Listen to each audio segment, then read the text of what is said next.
Nuestra estrella de hoy es la segunda de las grandes damas de la colección Thyssen, la segunda de las grandes joyas, junto con la Tornabuoni de la que hablamos el otro día, la Santa Catalina de Michelangelo Merisi da Caravaggio. La procedencia de la Santa Catalina es muy fácil de contar. Se cuenta en 3 palabras. Perteneció al cardenal del Monte, que la encargó el cuadro, y a sus sucesores. Perteneció a otra noble familia romana, a los Barberini, y de los Barberini pasó a la tercera familia de su historia, es decir, a la familia Thyssen-Bornemisza. En 1935 fue adquirido el cuadro por el padre de Heini, por el padre del barón. Para presentar a la Santa Catalina me gustaría leerles una cita de Bernard Berenson, el gran especialista en la pintura italiana del Renacimiento, que la vio cuando la pintura ya estaba en Lugano, instalada. El cuadro, dice Berenson, representa a una muchacha arrodillada y apoyada contra una gran rueda rota. Tiene los ojos muy abiertos, pero no parece mirar a nada en particular. En torno a la cintura y plegado voluminosamente más abajo, su vestido produce un efecto piramidal. Los dedos de su mano derecha tocan la hoja de la espada, mientras la izquierda descansa en el pomo sin aferrarlo. Está arrodillada sobre un almohadón sobre el cual yace la palma del martirio. No hay indicación de espacio. Excepto por la rueda, la espada y la palma, no hay nada que nos sugiera una virgen mártir. La hermosa joven llamada Catalina mira como si posara para su retrato y estamos tentados de preguntarnos si no sería ese realmente el propósito del lienzo. La pose es lo bastante dramática para sugerir una historia. Parece llena de ansiedad.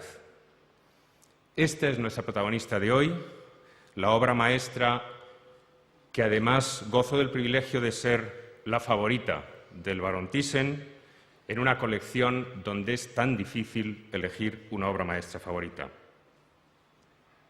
Y el autor de la pintura es este hombre, retratado por Ottavio Leoni, su amigo, su compañero de farras, su colega de los días romanos bajo la protección del cardenal del Monte, Ottavio Leoni. Antes, cuando existían todavía las diversas monedas europeas, esta imagen estaba en los billetes de 100.000 liras, como para rendir testimonio de la inmensa popularidad que Caravaggio ha alcanzado en el siglo XX. Nada de lo que se diga sobre Caravaggio puede resultar exagerado. Mucho antes de que los artistas del siglo XX entronizaran el mito del artista rebelde, destructor y revolucionario, Caravaggio fue el mayor de todos los revolucionarios y de los revolucionarios violentos, feroces. Caravaggio fue o quiso ser el destructor de la gran tradición clásica, de la tradición de las estatuas antiguas y del Alto Renacimiento, de la tríada de Leonardo, Miguel Ángel, Rafael. Y fue a la vez el fundador, el creador de todo el arte barroco, de todo el arte del Seicento europeo, hasta el punto de que Rubens, Velázquez y Rembrandt, Vermeer y Frans Hals, los Gentileschi, Rivera, se pueden considerar todos hijos suyos. Y todo esto lo logró en una vida fulgurante y breve, porque no llegó a cumplir los 40 años. Y en una vida tan accidentada que casi cuesta imaginar cómo tuvo tiempo de producir tales y tantas obras maestras. Porque su vida, su personalidad, estaba llena de un impulso destructivo y autodestructivo que terminó con él tan tempranamente. Toda la ferocidad, toda la brutalidad, toda la violencia de Caravaggio se refleja perfectamente en ese rostro áspero, hosco, dibujado por Ottavio Leoni. Comparados con Caravaggio, todos los artistas anteriores y posteriores carecen de sangre en las venas. Michelangelo Merisi, porque ese era su verdadero nombre, el nombre de Caravaggio lo recibió de su lugar de procedencia en Lombardía, nació probablemente en Milán a finales de septiembre de 1571. Llegó a Roma desde su Lombardía natal con algo más de 20 años, un poco después de mayo de 1592. Sabemos muy poco de lo que hizo, de lo que vivió antes de llegar a Roma. Sabemos que tras la muerte de su padre fue aprendiz desde la edad de 11 años de un tal Simone Peterchano, un pintor de origen bergamasco y formado en parte en Venecia, con el que permaneció 4 años para aprender el arte de la pintura. Sabemos que en su juventud debió de absorber mucho de las grandes tradiciones del arte lombardo y veneto. Se dice que tuvo que dejar Milán tras una reyerta, la primera de una larga serie de reyertas que finalmente terminarían con su vida. Pero quizá, quién sabe, se fue simplemente a Roma escuchando su enorme, su inmensa ambición. Para situar en el tiempo y en el espacio lo que les voy a contar, en lugar de un mapa de Tempesta, por ejemplo, de la Roma de la época, he escogido un mapa tomado de Google Maps, un mapa contemporáneo donde pueden ver cuál es el perímetro en el que se movió Caravaggio durante sus años romanos. A un lado, Piazza Navona, al otro extremo, el Panteón, y entre medias, la parte norte de un rione, de un distrito que se llama San Eustaquio, por la iglesia de San Eustaquio, y en el corazón del cual está un palacio del cual vamos a hablar enseguida, el Palazzo Madama, y la iglesia de San Luis de los Franceses. Aquí, en este perímetro, durante la última década del siglo XVI, entre 1592 y 1600, se desarrolló la parte más productiva, más feliz también, de la carrera de Caravaggio. Los años que le vieron convertirse de un oscuro pintor provinciano en el genio que renovaría toda la pintura europea. Este es el Palazzo Madama, del que les hablaba. A Roma, en 1592, Caravaggio llegó con las manos vacías. En la ciudad eterna era un perfecto desconocido. No había producido nada que pudiera presentar como tarjeta de visita, y sus primeros días en Roma fueron desgraciados. Intentó poner tienda con otros artistas jóvenes, pero todo acabó en fracaso. Luego se empleó como ayudante en el taller de un pintor a la moda, del cual nadie hoy, o casi nadie, salvo los expertos, recuerda el nombre, Giuseppe Cesari, el Cavalier d'Arpino. Y en el taller de Arpino, Caravaggio pintaba simplemente, tenía un oficio menor, pintaba flores y frutos. Y pintaba también algunos cuadritos de género para vender entre los clientes de su patrón. Roma era entonces una ciudad que renacía después de un largo letargo que se remontaba, digamos, al saco de Roma, más de medio siglo antes. Era una ciudad que se renovaba arquitectónicamente, que se hacía más rica de día en día, bajo el papado, en particular de Clemente VIII, que fue el que presidió estos días de Caravaggio en Roma. Gentes de toda Europa llegaban a Roma, fluían los capitales, los políticos, los militares. Hay que decir que Roma era una ciudad de hombres, era una ciudad estrictamente masculina, una ciudad dominada por los clérigos, naturalmente de la corte papal, y por los soldados. Los mercenarios que se habían retirado, que se habían licenciado de las guerras europeas tras el Tratado de Paz entre Francia y España, afluían a la ciudad incesantemente. La ciudad estaba llena de bandas de estos mercenarios desempleados, de aristócratas que llevaban largos cortejos de escoltas, hombres armados por todas partes, que de día y de noche entraban unos con otros en continuas refriegas, en continuos conflictos. Una ciudad llena también, como ciudad masculina, de prostitutas, hasta el punto de que precisamente Clemente VIII vio amenazada la imagen de renovación de la nueva Roma de la Contrarreforma y en muchas ocasiones trató sin éxito de imponer medidas legales para limitar la desvergüenza, el descaro con que las prostitutas invadían la ciudad eterna. Este es el escenario en el que transcurren estos años de Caravaggio. Cerca de los cardenales y de los banqueros, de los protectores que un joven artista necesitaba para convertirse en una figura dominante, pero también en las calles, constantemente en las calles, en las tabernas romanas, con esos soldados, espadachines y prostitutas, en los sitios donde se jugaba, donde se reñía, de los que hablaremos más tarde. El giro decisivo en la vida del joven Caravaggio se produce en este escenario, en el Palazzo Madama, en 1595, así pues 3 años después de haber desembarcado en la ciudad. El joven Caravaggio se encontraba en muy mala situación, como he contado, cuando un tal Maestro Valentino, un marchante de cuadros cuya tienda estaba en esta zona, muy cerca de San Luigi dei Francesi, encontró compradores para algunas de sus pinturas. Así su obra llegó a ser conocida por uno de los mejores clientes y protectores de las artes de esa época, el cardenal Francesco Maria del Monte, un noble que había nacido en Venecia, se había formado en Padua, un hombre de extraordinaria formación intelectual, conocedor de todas las ciencias y las artes, muy aficionado a la pintura y que estaba bajo la protección directa de Fernando de Medici, primero cardenal en Roma y luego gran duque en Toscana. En el palacio del cardenal del Monte se hospedará Caravaggio durante 5 años, entre 1595 y 1600, junto con los criados, los escoltas, pero también los músicos o los poetas protegidos de dicho cardenal, del cardenal del Monte. Este es el Palazzo Madama hoy, que como seguramente saben aloja el Senado italiano.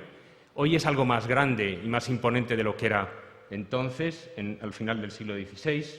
Y desde el Palazzo Madama, a 2 pasos del Palazzo Madama, si caminamos un poco, encontramos allá al fondo enseguida la iglesia de San Luigi dei Francesi, que va a tener un papel crucial en la carrera del joven Caravaggio. Y marca en 1599-1600 el punto de giro de toda su carrera y de toda su existencia. Esta era la imagen de San Luigi dei Francesi entonces, era la iglesia de la nación francesa en Roma. Hay que decir que el cardenal del Monte estaba muy estrechamente vinculado a la nación francesa en Roma y a los intereses políticos de Francia.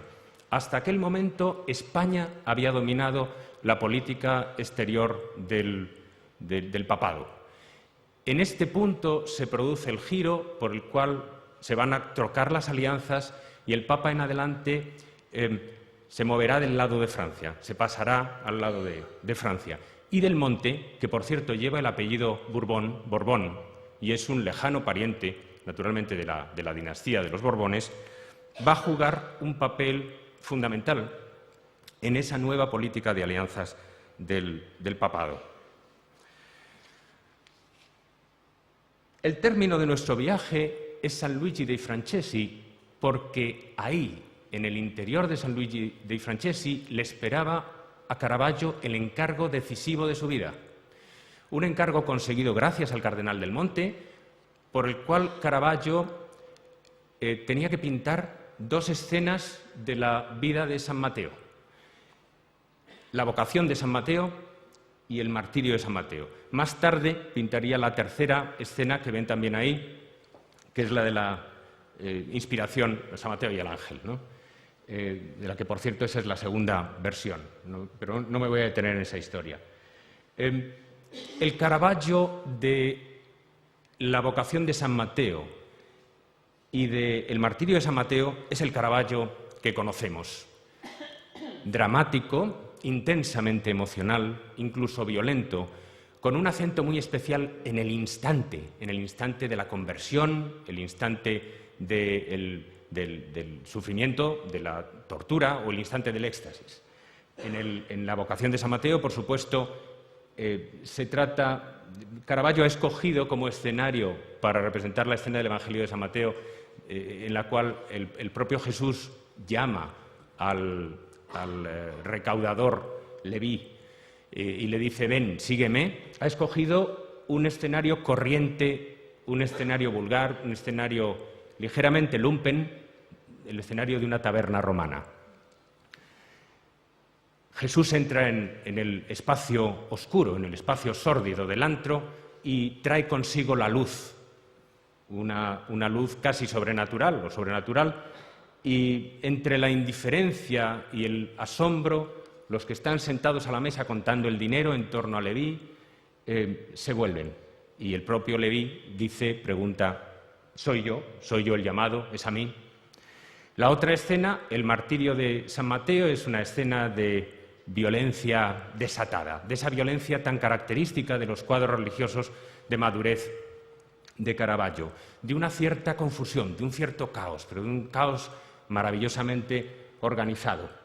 Lo que sucede es que está organizado según unos principios que ya no son los principios de Rafael o de Leonardo, los principios de la armonía y de la gracia del Alto Renacimiento. Hasta llegar a San Luigi di Franceschi, no obstante, vamos a hacer un flashback, Caravaggio durante esos años romanos, entre 1595 y 1600, había seguido un itinerario muy denso, porque lo primero que había pintado a las órdenes del Cardenal del Monte no eran pinturas ni violentas, ni enérgicas, ni particularmente viriles. Eran escenas de músicos, escenas de jóvenes, de efebos, más bien andróginos, ambiguos sexualmente, seductores, incitantes, perversos. El de la escena de los músicos, de en torno a 1595, que está en el Metropolitan de Nueva York, fue al parecer el primer cuadro que Caravaggio pintó por encargo del Cardenal del Monte tras ser invitado por el cardenal a instalarse en el Palazzo Madama. Así lo cuenta Baglione, es un rival de Caravaggio, pero que terminó siendo su biógrafo, o lo cuenta más tarde Bellori, como esta música di alcuni giovani ritratti del naturale fue su primer encargo para el Cardenal del Monte. Bellori también menciona, junto a esta música, esta escena de músicos, menciona también dos cuadros más. Una donna in camicia que suona il liuto con le note avanti, o sea, una mujer en camisa que toca el laúd con las notas delante, es Santa Caterina ginocchione appoggiata alla rota, o sea, Santa Catalina arrodillada, apoyada en la rueda. Esos dos cuadros jugarán también un papel crucial en la evolución del primer Caravaggio, en el camino, en el itinerario que le conduce hasta el encargo decisivo de San Luis de los Franceses. Hay que decir que ya en estas escenas se ha producido, con la obra de Caravaggio, una revolución sensacional. Caravaggio comienza de cero, hace tabla rasa, en cierto sentido, de toda la tradición clásica, regresando al natural. Se jacta de no dar una pincelada sin tener el modelo delante. No pinta jamás de memoria o de la imaginación, sino que para él el único y exclusivo maestro es el natural. No dibuja de antemano, sino que de manera impromptu aborda la tela y al modelo con, digamos, verdadera furia, con mucha pasión y mucha velocidad.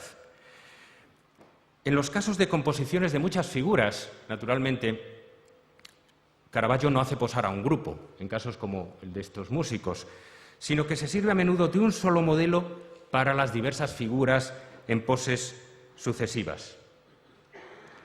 En la pintura temprana de Caravaggio, en la pintura de este momento, del 95-96, la influencia más palmaria es la de Venecia, con evocaciones de Giorgione, de Lorenzo Lotto, de Romanino y de Savoldo.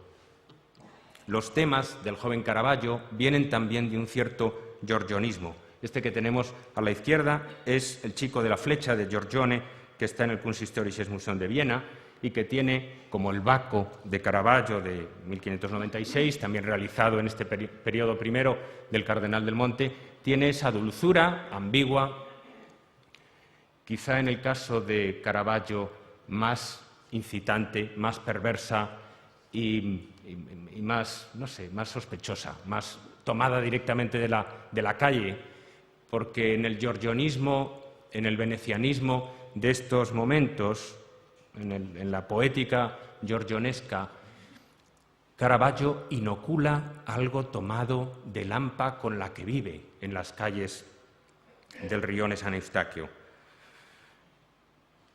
Quizá la figura más brillante, más deslumbrante de este momento Desgraciadamente, la diapositiva no es muy buena, aunque tengo que decir que es del sitio web del museo que aloja la obra, que es el Hermitage de San Petersburgo. Quizá la figura más brillante es el tocador de laúd, que, por cierto, estaba mencionado en Velori, en el tratadista Velori. Cuando decía Velori, una donna in camicia que suona il liuto con il note avanti, una mujer en camisa que toca el laúd, se refería a este efebo. Y bueno, no es muy de extrañar que Velori lo tomara por una señora. Caravaggio es deliberadamente ambiguo, provocador en la equivocidad sexual. Se ha discutido mucho, por cierto, sobre el carácter o no homoerótico, más o menos abiertamente homosexual, de estas primeras pinturas de Caravaggio. Y sobre el particular hay dos escuelas. Hay una escuela fundamentalmente británica, muy antigua, porque se remonta al siglo XVII, para la cual Caravaggio fue inequívocamente homosexual. Hay incluso una película de los años 80 de Derek Jarman, un cineasta gay británico que murió hace años, en la que se promueve esta imagen de un Caravaggio militantemente homosexual. Sin embargo, hay una escuela italiana, sobre todo, que rehúsa esta identificación y sostiene más bien que estos efebos de aire ambiguo, incitante, provocador, corresponden a puras motivaciones poéticas, literarias, típicas de los círculos cortesanos de la Roma de entonces, que son un modo de sugerir un cierto estar estético más que revelar las inclinaciones sexuales de Caravaggio. Sobre el modelo de la pintura se ha hablado mucho también en conexión con este supuesto carácter homoerótico o no de las primeras pinturas de jóvenes de estos años.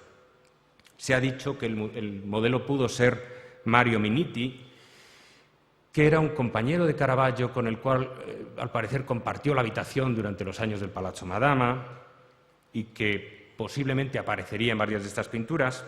O tal vez, y esta es una hipótesis más reciente y más interesante, el modelo del tocador de laúd podría ser un famoso castrato español que trabajaba para Del Monte, un tal Pedro Montoya, que vivía bajo el mismo techo que Caravaggio, que cantaba en el coro de Del Monte. Si me preguntan mi opinión, yo creo que por lo que sabemos de Caravaggio y por lo que las pinturas dicen, creo que podemos concluir que su dieta sexual era omnívora y limitada. Es decir, que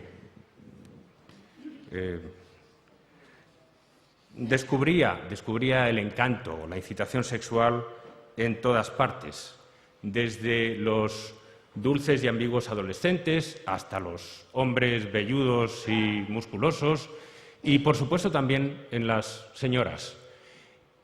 Como veremos enseguida, la relación con prostitutas estuvo en el centro de la vida y está en el centro de la obra de Caravaggio en estos años. Y algunas de ellas son bien identificables por nombres y apellidos. Y aquí está ya nuestra Santa Catalina, que es inmediatamente posterior al tocador de laúd, según todos los indicios. Y podemos preguntarnos cómo entender la relación con esos lánguidos efebos. En contraste con ellos, la figura de Santa Catalina nos aparece más vigorosa, más poderosa, no viril, pero sí más poderosa, con un sentido espacial también más desarrollado. Es el primer cuadro verdaderamente grande de formato que pinta Caravaggio y es también su primera creación verdaderamente monumental. Este es un cuadro que, según los tratadistas del siglo XVI y XVII, señala una nueva fase en la evolución del artista. Velori cuenta, al final del siglo XVII, en sus vidas de los pintores, escultores y arquitectos, que Caravaggio en esta pintura encontró una nueva manera de pintar, engallardando, reforzando, fortaleciendo los oscuros. A lo que alude Velori, naturalmente, es a ese uso del claroscuro característico de la manera madura de Caravaggio. Y Bellori ve en la Santa Catalina el punto de inflexión que conducirá directamente a las grandes pinturas de la Capilla Contarelli, a la vocación y al martirio de San Mateo en San Luigi dei Francesi. Efectivamente, la Santa emerge como una aparición súbita desde la densa oscuridad del fondo. Ese fondo tan oscuro intensifica el carácter sorprendente, mágico de la figura. La blancura virginal de la camisa, el rostro iluminado, en mitad sombra, mitad luz, es como una versión más vigorosa, menos afeminada, más intensa del tocador de laúd, en ese aspecto del claroscuro y en muchos otros aspectos. Si quieren, podemos comparar los modos de disponer la figura en el espacio y enseguida aparecerán más afinidades de las que sospechábamos, a pesar de la inicial diferencia entre la Santa Catalina y el tocador de laúd. Hay un giro de la cabeza que es semejante, un modo semejante de incidir la luz sobre la cabeza y hay, sobre todo, una disposición semejante de las manos que hacen que la Santa Catalina efectivamente aparezca sujetando la espada blandamente, suavemente, casi como si tocara un instrumento musical. La Santa Catalina está acariciando con los dedos la espada como se acaricia, no como se sujeta un instrumento, un arma, sino como se sostiene y como se pulsa un instrumento musical. Todo en ella es perfecto. El óvalo perfecto de la cara, enmarcado por los cabellos partidos con la raya en medio, y con esa dulce torsión de la cabeza y la mirada, con la que Catalina parece prestar atención, como dispuesta a escuchar algo. Caravaggio ha pintado el blanco de los ojos azul, que es algo que los propios contemporáneos del pintor notaron con cierto asombro, como si no lo hubieran descubierto hasta entonces que el blanco de los ojos podía ser azul. Y la mirada de la Santa es inteligente, despierta, incluso alerta. La cabeza alzada, los ojos bien abiertos, incluso con cierta ansiedad, como decía Berenson en la cita que les leí al principio. Y la boca es tan sensual como toda la figura, la carnación del busto, el afloramiento de los senos, que se indican a ras de la blusa. Todo invita a una celebración sensual y un poco pagana. ¿Es esta una virgen mártir? ¿Es este el modo de celebrar a una virgen mártir? Inmediatamente recordamos los avisos, los innumerables avisos de Borromeo, de Paleotti, de los grandes cardenales que se ocuparon de la Inquisición de las imágenes en la Contrarreforma, los avisos, las advertencias sobre los riesgos que se corren cuando los pintores representan a los santos en actitudes indebidamente provocativas. Los San Sebastianes, por ejemplo, los San Lorenzos, desnudos, las Marías Magdalenas, desnudas y envueltas en sus cabellos. Precisamente de una Magdalena vamos a hablar ahora, porque la Santa Catalina forma parte de un tríptico temprano, digamos, de un grupo de 3 pinturas religiosas. Las otras 2 son la conversión de la Magdalena y la Judith de Holofernes, que están marcadas por la sensualidad y la violencia simultáneamente. Sensualidad y violencia que estaban latentes en la Santa Catalina, pero que en las otras pinturas se desarrollan más explícitamente. La conversión de la Magdalena es un cuadro que está en Detroit, que presenta el diálogo entre Marta y María Magdalena, que es una historia del Evangelio que se ha prestado a numerosas confusiones iconográficas y que en principio representa el momento en el que Marta quiere disuadir a su hermana Magdalena de la vanidad y de la seducción de la belleza y del amor terreno. Hay que decir que el cuadro de Detroit ha estado sometido a sospechas sobre su autenticidad. Y no sin razón, porque hay partes del cuadro en las que probablemente ha sido muy restaurado o quizá originariamente la calidad no era como para estar al nivel de Caravaggio. puede suceder que se trate de una copia de un original perdido de Caravaggio sobre este mismo tema. En todo caso, en él se recoge, en la figura de la Madalena, esa misma sensualidad que veíamos, cierto que no plasmada con la misma calidad, que veíamos en la Santa Catalina. El escote es parecido, aunque quizá aquí más abundante, más voluminoso. La Madalena lleva un jazmín, sostiene un jazmín y un espejo convexo, que son atributos de la vanidad, del culto a la belleza corporal, y sobre la mesa hay, como verán, un peine de marfil y un tarro con aceites, con maquillaje, todos atributos accesorios de la vanidad. En realidad, a veces se la ha relacionado a esta figura de la Madalena con las vanitas, con las Venus ante el espejo, por ejemplo, de Tiziano y de otros pintores contemporáneos. Hay una notable afinidad, sorprendente afinidad o relación entre la mano izquierda de la Madalena en el cuadro de Detroit y la mano izquierda de nuestra Santa Catalina. Ambas parecen tener un defecto, una rigidez en uno de los dedos, el dedo anular de la mano izquierda. ¿Por qué importa esto? Pues importa, en primer lugar, porque Caravaggio hace ostentación de no corregir la naturaleza. La posición dominante, la poética dominante en su época era la de que el artista debía corregir, embellecer, idealizar lo que se veía en el natural.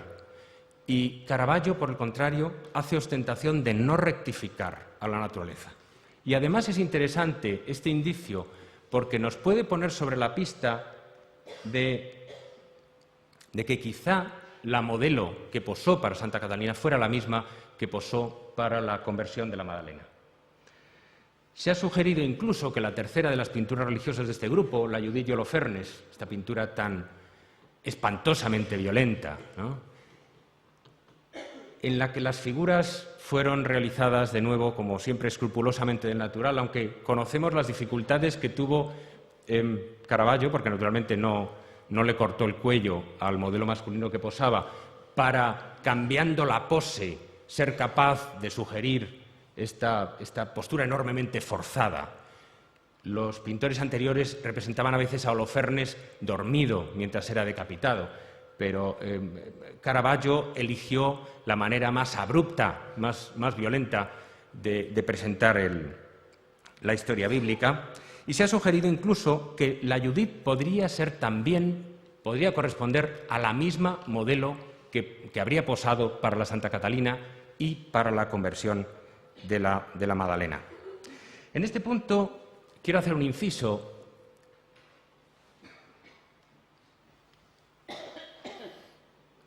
Para referirme a una historia que muy a menudo se ha puesto en relación, crecientemente en los últimos años, con la Judith e incluso con la Santa Catalina, como si Caravaggio se hubiera inspirado en ciertos acontecimientos contemporáneos para representar la violencia del acontecimiento de la decapitación de Holofernes por Judith.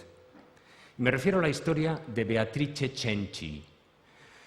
Los Cenci eran una familia romana, noble y rica, cuyo patriarca, Francesco Cenci, era un hombre de vida notoriamente disoluta y crueldad públicamente reconocida, que había pasado por varios procesos, por violencia y por sodomía, y se había librado siempre de ellos pagando unas altas multas.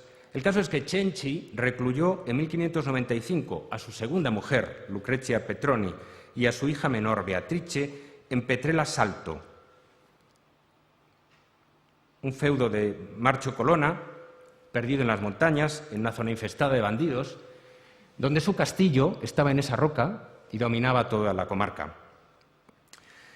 Al parecer, las dos mujeres, su segunda esposa y su hija menor, fueron sometidas a toda clase de maltratos y vejaciones.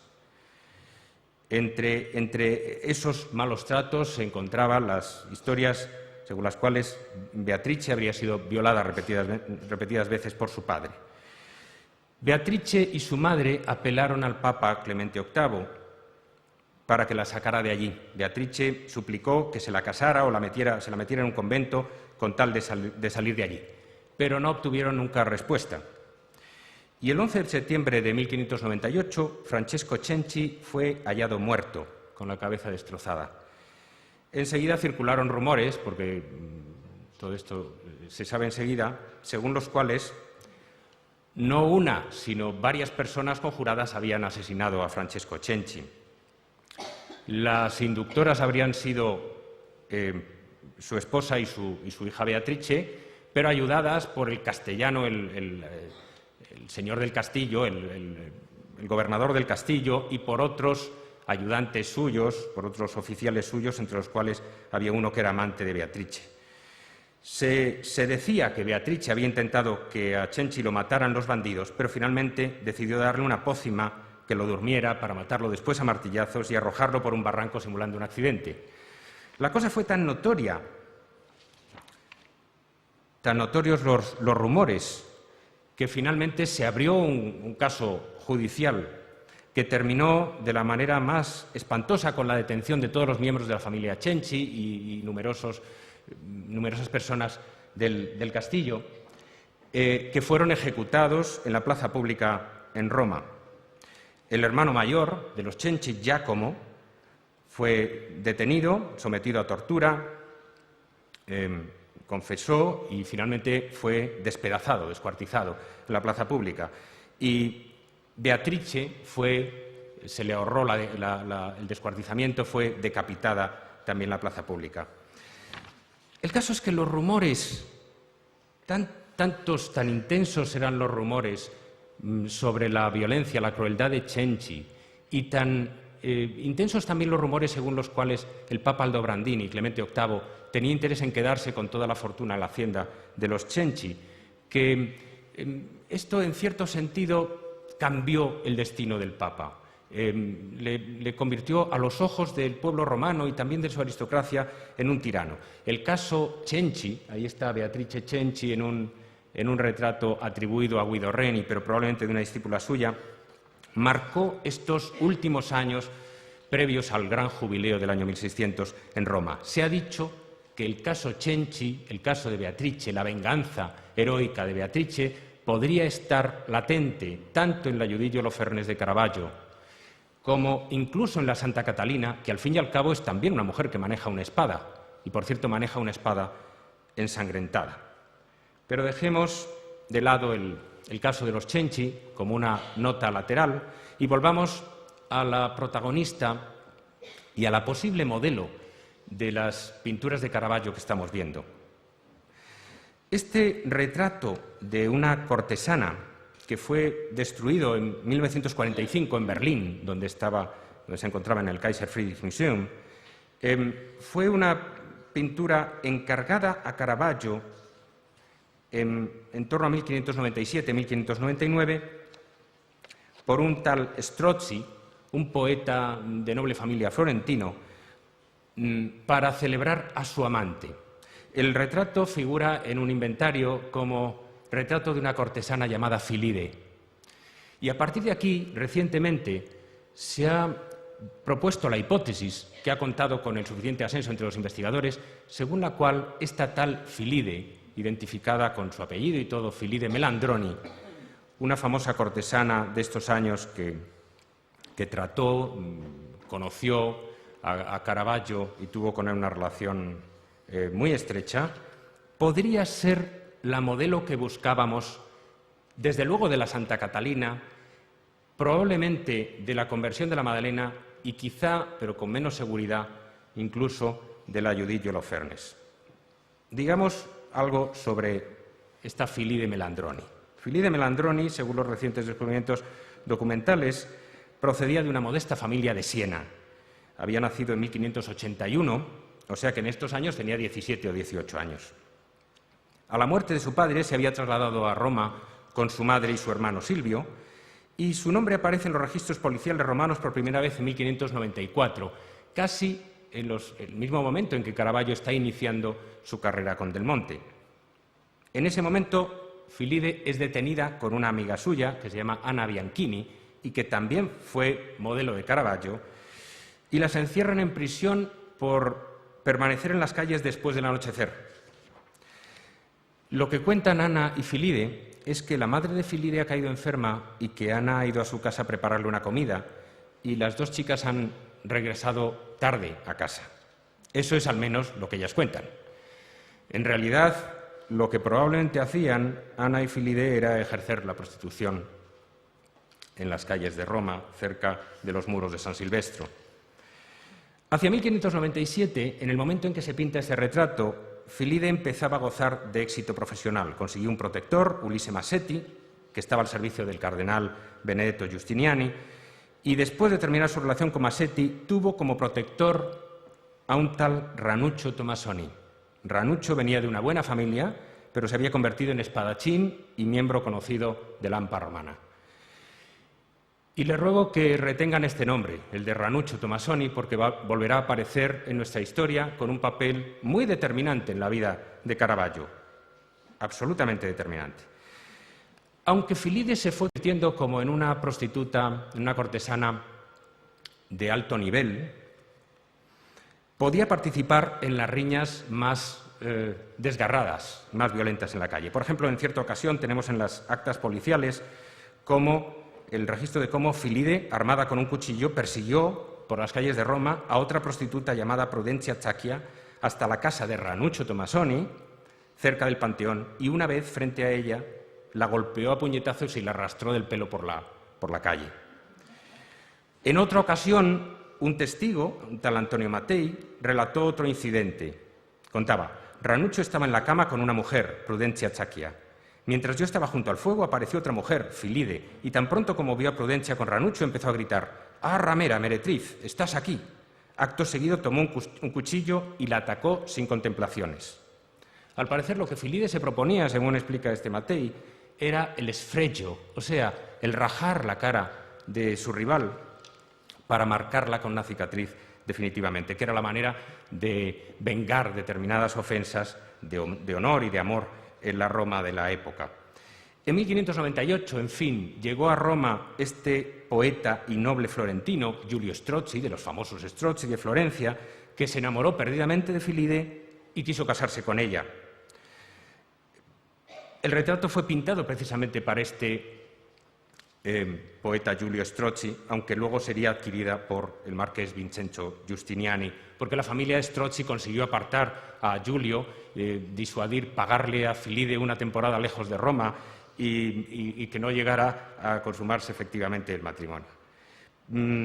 Filide, entre tanto, siguió con Ranuccio Tommasoni. Fue detenida en otras ocasiones por organizar fiestas ruidosas en carnaval con Ranuccio Tommasoni. Y luego sabemos que tuvo fortuna, que se instaló en una nueva casa cerca de Santa María del Popolo. En fin, no les voy a fatigar con todas las peripecias de Filide, vamos a dejarla aquí, pero veremos cómo su sombra se proyectará sobre la vida tardía de Caravaggio como una némesis persiguiéndole hasta el final, y en cierto sentido se puede atribuir la muerte temprana de Caravaggio a las consecuencias de su relación con Filide. Si ahora reunimos, diríamos, las cuatro caras que han estado en juego, podemos reevaluar, podemos considerar si efectivamente puede hablarse o no de una modelo común para estos cuadros.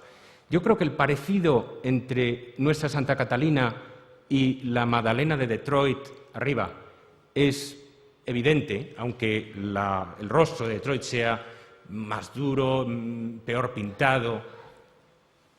Para mí es mucho más cuestionable el que la Judith sea la misma modelo, y es posible, pero no del todo, no con seguridad convincente, que el retrato de Filide Melandroni, por lo menos ese retrato, se parezca tanto a la Santa Catalina. Es curioso, pero Mancini, uno de los tratadistas y biógrafos de Caravaggio, observa que Caravaggio no tenía mucho éxito captando el parecido en sus retratos. Extraño, ¿no? En alguien que profesaba la fidelidad exclusiva al natural. Quizá no le interesaba especialmente el dejar retratos, sino la fidelidad al natural en otro sentido. No le interesaba el que se reconociera a sus personajes. O también cabe considerar otra razón, y es que en las pinturas religiosas evitara el que sus figuras fueran demasiado fácilmente reconocibles cuando se trataba de prostitutas notorias. Hay otro caso de otra modelo, no es este el de Filide el único, otro caso de otra modelo que al parecer se dedicó a la prostitución y que estuvo comprometida con Caravaggio, que es una tal Maddalena Antognetti, Lena, en todos los relatos de la vida de Caravaggio. Ella es la candidata más segura para representar a la Virgen, para ser el modelo del rostro de la Virgen en las pinturas posteriores de 1604, 1605, 1606, de la Virgen de Loreto, que está aquí a la izquierda, y la Madonna de los Palafreneros de Palacio, que está a la derecha. En este caso sí parece, ¿no?, que los dos rostros encajan, que hay una modelo evidentemente común. Según unos, Lena no era una prostituta, sino una chica honrada de familia pobre que posó por dinero para estos cuadros y con la que Caravaggio inició una relación amorosa, y según otros era una prostituta conocida del grupo de Filide, del grupo de Filide Melandroni, y en todo caso, en torno a Lena se produjo un incidente, uno de estos incidentes que marcan la vida de Caravaggio, muy característico de este temperamento feroz, brutal, ilimitadamente agresivo del pintor. Había un joven notario, Mariano da Pasqualone, que al parecer requería a Lena para casarse con ella y reprendió a la madre de Lena por dejar a su hija en manos de un excomulgado y un hombre maldito, Caravaggio. Al menos este es el relato que hacen los que piensan que no era una prostituta. Caravaggio quiso vengarse de Pasqualone y a finales de julio de 1605, el momento en que estas pinturas se estaban pintando, lo atacó brutalmente en Piazza Navona. El propio notario, tenemos el acta de la declaración policial del notario, y cuenta que él estaba paseando con un amigo al anochecer por Piazza Navona, dice, ante el palacio del embajador español, cuando sufrió un fuertísimo golpe en la cabeza por detrás y cayó al suelo y descubrió que tenía una herida de espada. No vio al atacante, pero alegó ante el juez que, como nunca había discutido con nadie, nada más que con Meriggi, con Michelangelo Meriggi de Caravaggio, tenía que ser él. Dice, unas noches atrás habíamos discutido en el Corso sobre una muchacha Lena que vive en la Piazza Navona, pasado el palacio. Es la chica de Michelangelo. Y déjenme irme a casa, alegó también el pobre Pasqualone, porque tengo que curarme de las heridas. Tras este encuentro, Caravaggio, como siempre hacía, huyó a Génova por un tiempo, puso tierra de por medio. Pero dejemos por un momento los asuntos turbios de la calle y de los asuntos policiales de Caravaggio y volvamos a nuestro cuadro, para considerarla no ya como la Filide Melandroni, prostituta notoria y modelo, sino como la Santa Catalina de Alejandría. Qué paradójico es esto y qué característico al mismo tiempo de Caravaggio, de que hubiera escogido a una prostituta notoria para representar a una santa virgen y sabia como Santa Catalina de Alejandría. Saben que la historia de Santa Catalina, que la cuenta por primera vez en el siglo se cuenta por primera vez en el siglo X en el Menólogo de Basilio y luego es popularizada en la Leyenda Dorada. Es una historia completamente fabulosa, según la cual Catalina de Alejandría era una joven bella, de noble cuna, posiblemente de sangre real, a la que tuvo ocasión de ver probada su fe por el emperador Maximino, o según otras historias Magencio, que primero la hizo discutir con 50 filósofos, esta fue la primera de sus torturas, la hizo discutir sobre la religión con 50 filósofos, los cuales fueron derrotados en el campo de la dialéctica por ella. Y inmediatamente el emperador mandó decapitarlos a los 50. Y a continuación, después de discutir con el propio emperador y derrotarlo también, Catalina fue condenada al tormento en unas ruedas con pinchos. Pero las ruedas fueron destruidas por la intervención del cielo. Bajaron los ángeles y el fuego celeste y destruyeron los instrumentos de tortura.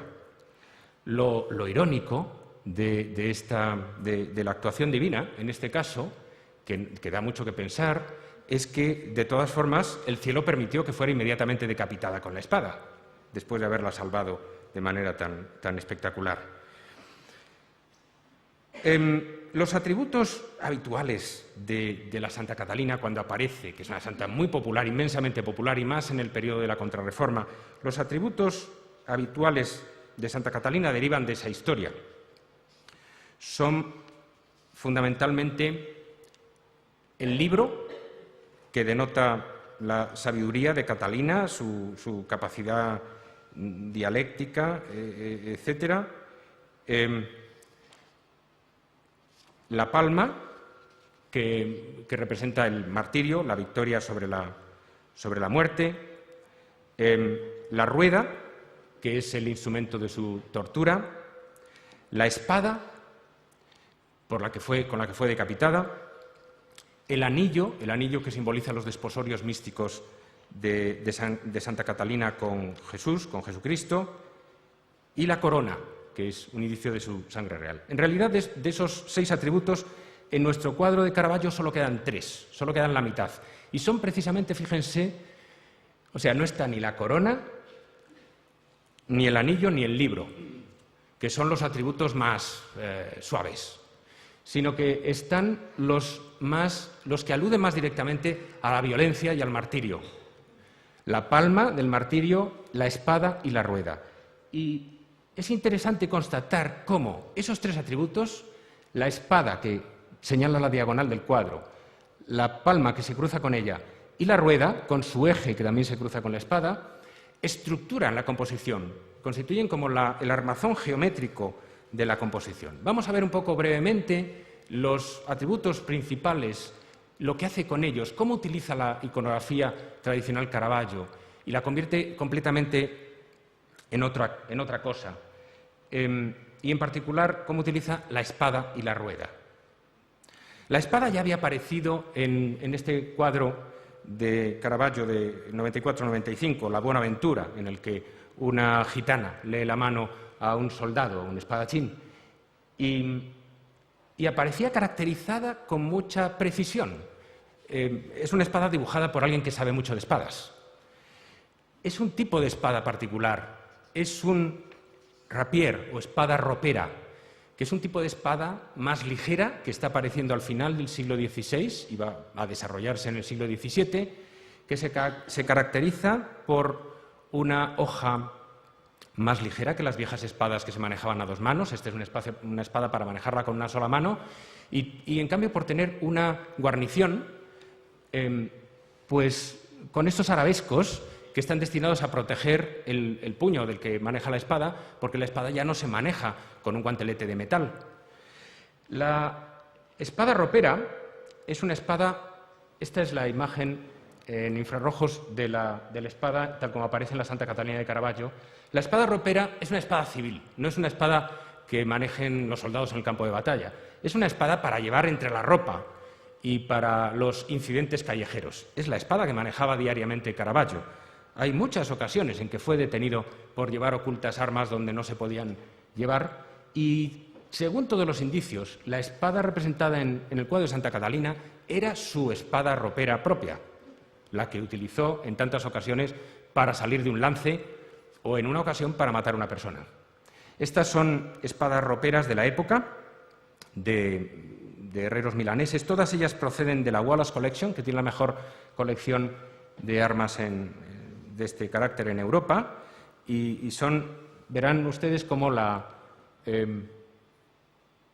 guarnición y el pomo de la espada se parecen bastante, sobre todo la última, y son espadas en torno a 1590-1600.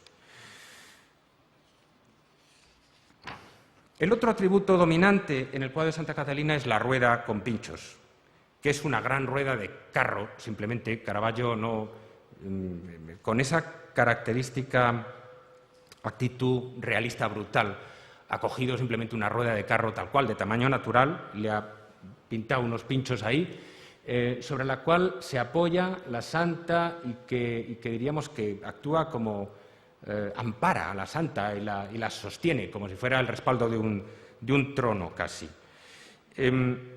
La rueda está pintada con un hiperrealismo que permite apreciar la veta de madera, como suele suceder en Caravaggio con tantas cruces o con tantas mesas, con tantos objetos de madera que aparecen en sus pinturas. Es una rueda que tiene en la pintura la función de construir el espacio. Casi es el único indicio de un espacio en profundidad que tenemos en el cuadro, porque la rueda penetra en escorzo en el espacio profundo del cuadro. Pero vamos a ver un poco brevemente, hacer un rapidísimo repaso a la iconografía de la rueda y de la propia Santa Catalina en el arte de los siglos anteriores a Caravaggio.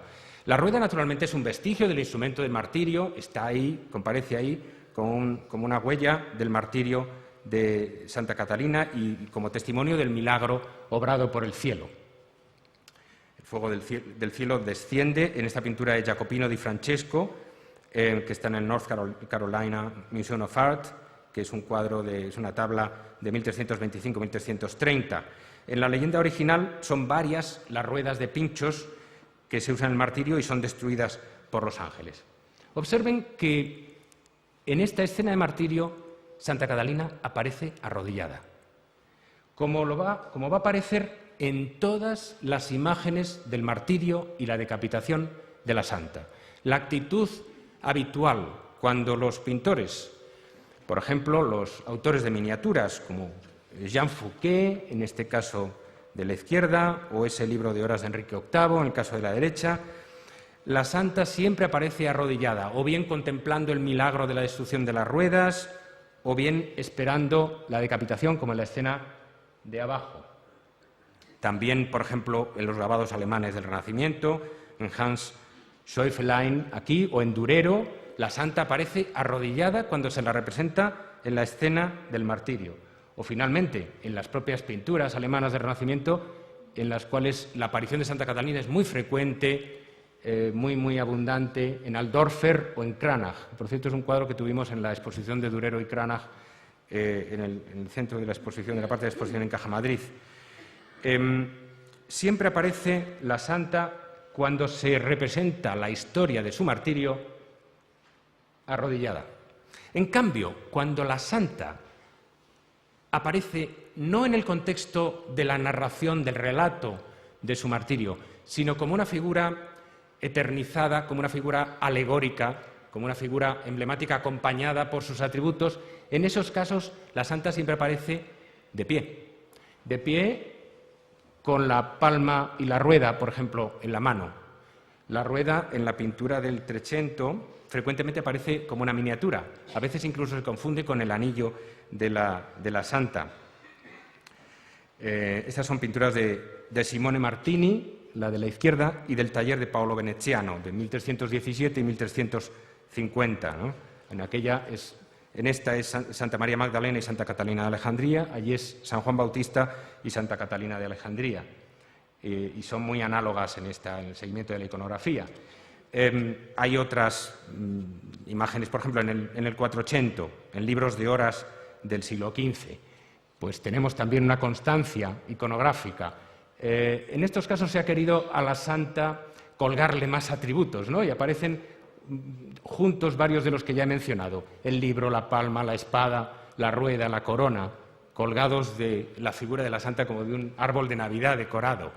Hay que entender que en las alegorías la figura no hace nada, la figura no está ya inmersa en una acción, sino que simplemente comparece como una percha de la cual se cuelgan los signos que evocan su condición y sus méritos y su martirio.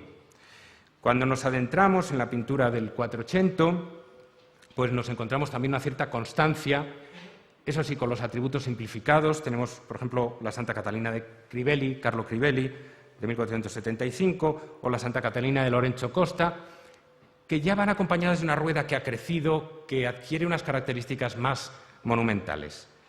Ahora, esta monumentalidad no hace sino aumentar en el siglo XVI.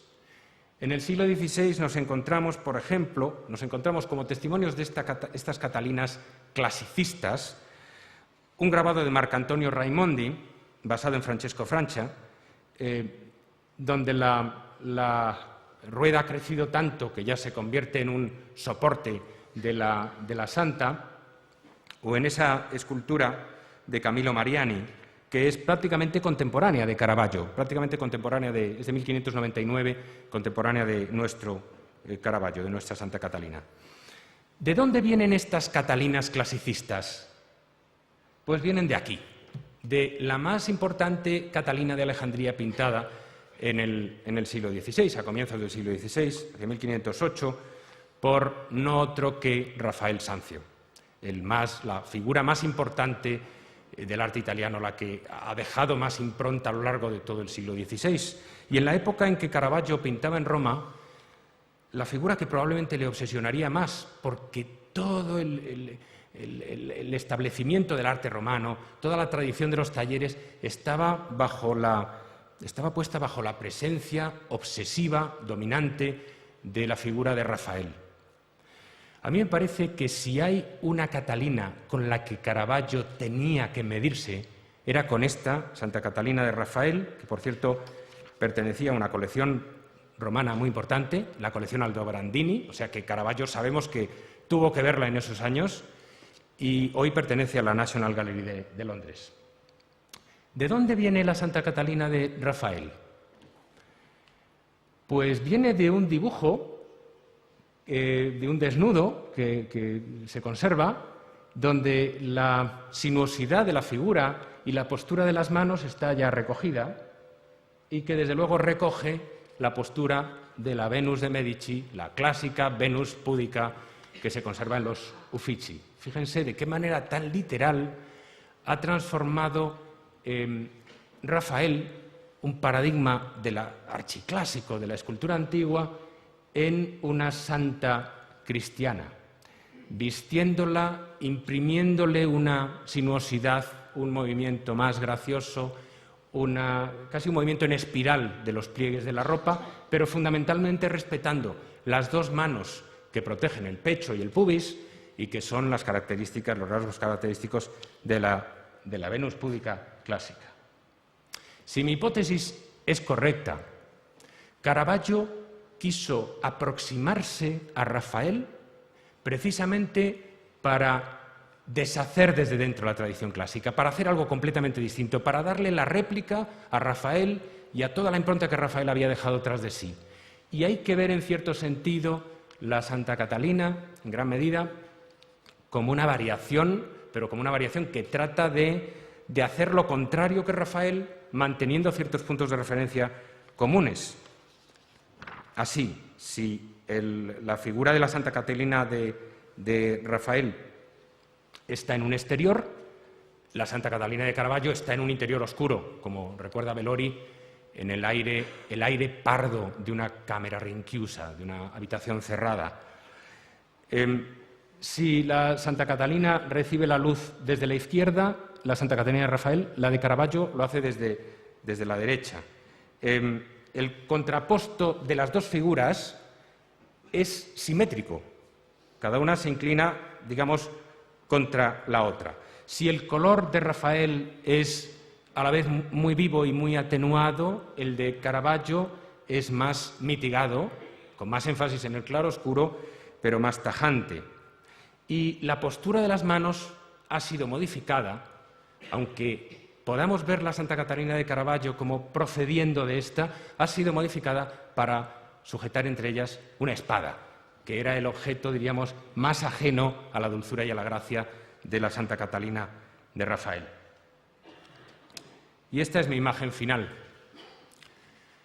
De la espada, precisamente, nos hablan los últimos años de Caravaggio, el que manejó, que representó tantas espadas en su pintura, la utilizó mucho más, por supuesto, en la vida. Este hombre, como decía Stendhal cuando escribió sobre la pintura italiana, este hombre fue un asesino.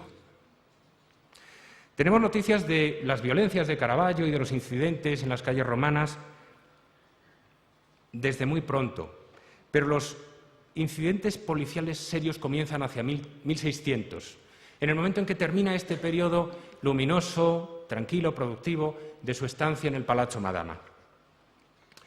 Citaré solo algunos incidentes. En noviembre de 1600, Caravaggio agredió a bastonazos y con un golpe de espada en la calle a un tal Girolamo Stampa. En 1603, al final del verano, fue denunciado por el pintor Baglione, que le acusaron de haber escrito y difundido unos sonetos infamantes contra Baglione y haberle también agredido en la calle. En 1604 fue demandado por Pietro Fusaccia del Lago Maggiore, que acusaba a Merisi de haberle tirado un plato de alcachofas a la cara. Miran ustedes, ¿y esto por qué? Fusaccia era camarero en una fonda y Caravaggio fue a comer a la taberna y pidió unas alcachofas. Y le preguntó al camarero cuáles estaban hechas con mantequilla y cuáles con aceite. Y el camarero le respondió: huélalas usted mismo y decida. Dicho lo cual, Caravaggio se levantó y le arrojó el plato a la cara, como consecuencia de lo cual el camarero sufrió estas heridas y tal.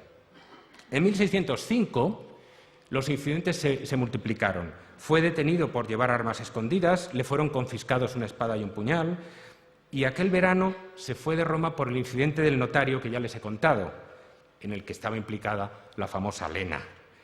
Y finalmente, el incidente más importante, el más serio, que condicionaría el final de Caravaggio.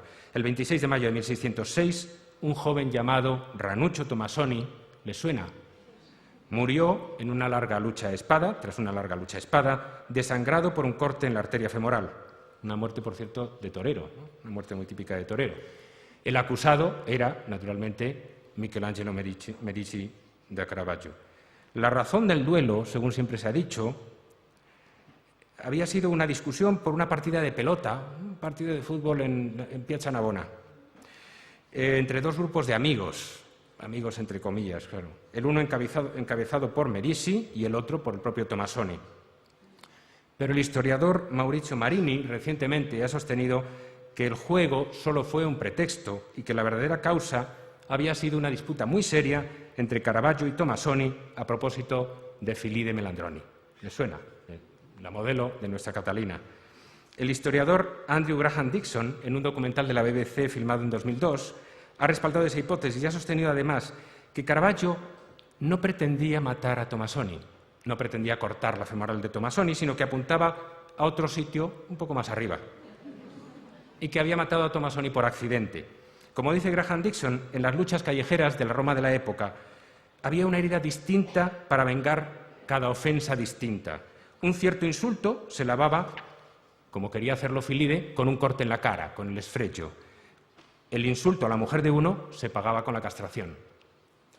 Huyendo de la quema, huyendo de la persecución policial, después de matar en la calle a Ranuccio Tomasoni, Caravaggio se fue a Nápoles, donde pintó las ópere di Misericordia, y después huyó de nuevo, esta vez a Malta, donde pintó la decapitación del Bautista, y se convirtió en caballero de la Orden de Malta, y se peleó también allí con no sé cuántos caballeros, y fue encarcelado, y huyó de Malta, huyó a Sicilia, y de Sicilia otra vez a Messina, donde pintó más cosas, y en cada sitio al que llegaba huido de otra parte y donde permanecía solo unos meses, dejaba tras de sí 2 o 3 o 4 o 5 grandes obras maestras que en muchos casos todavía están allí. Al parecer, a finales de 1609, fue atacado a la puerta de una hostería en Nápoles, donde había llegado poco antes, fue agredido muy violentamente y fue marcado en la cara por una venganza, quién sabe de cuál de los incidentes, de cuál de los ofendidos de sus innumerables disputas. Apenas se recuperó, pero cobró la esperanza de sanar y de recobrar su crédito en Roma y emprendió un viaje a Roma en julio de 1610 con la promesa de un perdón papal para el crimen que había cometido años atrás. El caso es que cuando desembarcó en la costa del Lacio fue detenido. Lo curioso es que, según parece, no fue detenido por los crímenes que efectivamente había cometido, sino porque le confundieron con otro criminal. Y encarcelado, tras lo cual tuvo que invertir todo el dinero que llevaba en sobornar a los guardias de la prisión y inmediatamente corrió a Porto Ercole, donde estaba el barco que le había traído a Italia, para recuperar sus posesiones, sus pinturas, entre otras cosas, que había traído consigo, todos sus bienes, porque no llevaba nada encima. Y llegó a Porto Ercole, caminando después de días de fatiga y con fiebre, solo a punto de ver partir el barco que se llevaba sus pinturas, sus propiedades para siempre.